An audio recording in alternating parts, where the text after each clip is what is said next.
भारत में सनातन हिंदू धर्म के लोगों के साथ अन्याय हो रहा है, मुस्लिम, सिख और ईसाई धर्म के लोगों के साथ नहीं। अंग्रेजों ने भारत की उस आज़ादी के पहले, जिसे उन्होंने अपने 1860 के कानूनों के नियमों से बंधी व्यवस्था के अनुसार भारतीय स्वतंत्रता अधिनियम 1947 के कानून के रूप में 15 अगस्त 1947 को दी थी। मुस्लिम धर्म के लोगों के लिए 1937 में मुस्लिम पर्सनल लॉ नाम का कानून बना दिया था, जो आज़ादी के बाद आज 2025 में भी चल रहा है। ऐसा इतिहास के जानकार सूत्र बता रहे हैं। सूत्र बताते हैं कि यह मुस्लिम पर्सनल लॉ नाम का कानून मुस्लिमों के धार्मिक ग्रंथों और मान्यताओं के अनुसार उनके धर्म और पैगंबर के अनुसार बने नियम कायदों को कानून के रूप में मान्यता देता है। सुप्रीम कोर्ट, हाई कोर्ट और डिस्ट्रिक्ट कोर्ट के कई फैसलों को उठाकर देखेंगे तो आपको सनातन हिंदू धर्म से अलग फैसले मुस्लिम पर्सनल लॉ के कानूनों में देखने को मिलेंगे। शादी के एक मामले में लड़की के परिजनों ने मुस्लिम युवक पर लड़की के बलात्कार करने, पॉस्को एक्ट लगाने और लड़की के 18 वर्ष से कम होने के कारण उसकी सहमति से हुए विवाह को नाबालिग होने के कारण विवाह को गैर कानूनी ठहराया था, जिस पर मुस्लिम युवक की ओर से वकील ने ये दलील दी थी कि मुस्लिम पर्सनल लॉ के अनुसार जब लड़की का मासिक धर्म शुरू हो जाता है तब उसे बालिग और विवाह के योग्य माना जाता है। इस दलील के बाद 15 वर्षीय मुस्लिम लड़की और मुस्लिम युवक के विवाह को वैध मानकर कोर्ट ने दोनों पति पत्नी के पक्ष में फैसला सुनाया। 15 वर्षीय लड़की के माता पिता की ओर से लगाए केस को खत्म कर दिया।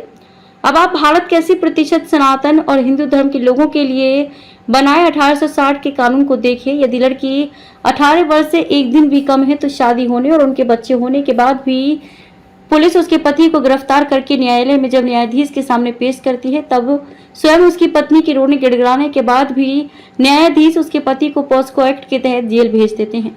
पॉस्को में जमानत भी मिलते मिलते महीनों और साल भी लग जाते हैं। ऐसे कई मामलों में ऐसी स्थिति बनने पर महिलाओं ने बच्चे होने, आय का साधन न होने पर घर परिवार से भागकर शादी करने के कारण और न्याय व्यवस्था द्वारा मजबूरी न समझने पर बच्चों सहित खुद आत्महत्या कर ली और कई महिलाओं ने अनैतिक व्यापार की राह पकड़ ली।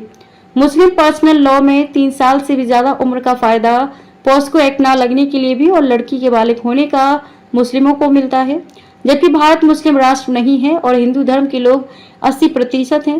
तभी सनातन और हिंदू 18 साल में एक दिन का अंतर होने पर भी पॉस्को एक्ट की सजा दी जाती है।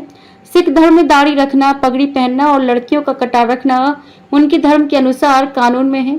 ईसाई धर्म के लोगों को किसी कानून की जरूरत नहीं है। अंग्रेज ईसाई ही थे, इसलिए केरल के बिशप फैंक्रो द्वारा 22 महिलाओं से बलात्कार करने पर उसे तुरंत न्यायालय से जमानत मिल गई थी और बलात्कार पीड़ित महिलाओं के लगातार विरोध प्रदर्शन के बाद भी उसे न्यायालय ने बरी कर दिया था।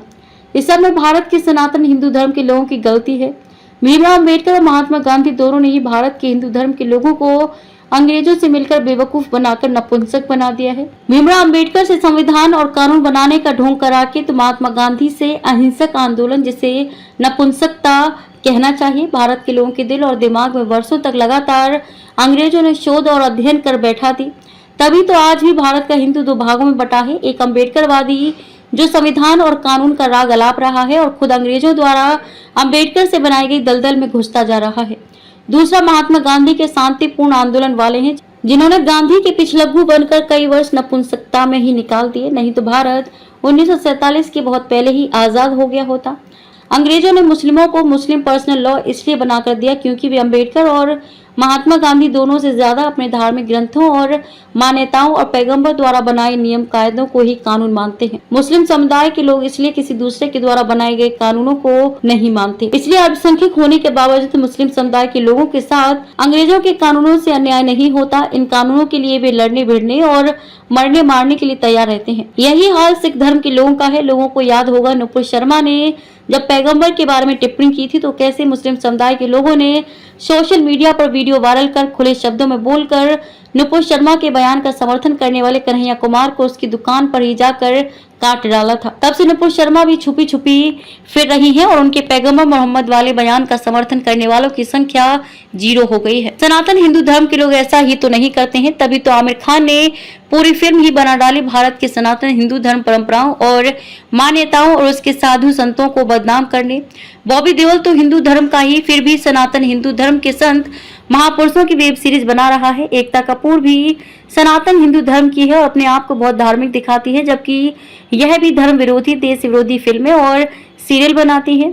भारत के अधिकतम अखबार और न्यूज चैनलों के मालिक और पत्रकार भी सनातन हिंदू धर्म के हैं। फिर भी भारत में सनातन हिंदू धर्म के साधु संतों को जब झूठे मामलों में ईसाई धर्म के मिशनरियों द्वारा फंसाया जाता है, तब तो भारत की मीडिया दिन रात झूठी खबरें दिखाती है। जब सबूतों के साथ उसे सच्चाई पता चल जाती है, तब फिर वैसे ही निर्दोष साधु संतों की खबरें क्यों नहीं दिखाती। अब भारत की सनातन और हिंदू धर्म की जनता फैसला करे कि जो मुस्लिम और सिख धर्म के लोग करते हैं वह सही है, या जो हम अब तक करते आए हैं 2025 में भी अम्बेडकर और महात्मा गांधी के पिछलग्गू बनकर नपुंसक बने रहे, वह सही है। खबर को शेयर फॉरवर्ड कर पूरे विश्व में पहुंचाकर विश्व गुरु भारत में सहयोगी बनकर बिना वर्दी के सैनिकों की तरह आप भी अपना कर्तव्य निभाइए। देश और दुनिया की ताज़ा और विशेष खबरों के लिए देखते रहिए सैनिक गर्जना न्यूज चैनल। नमस्कार।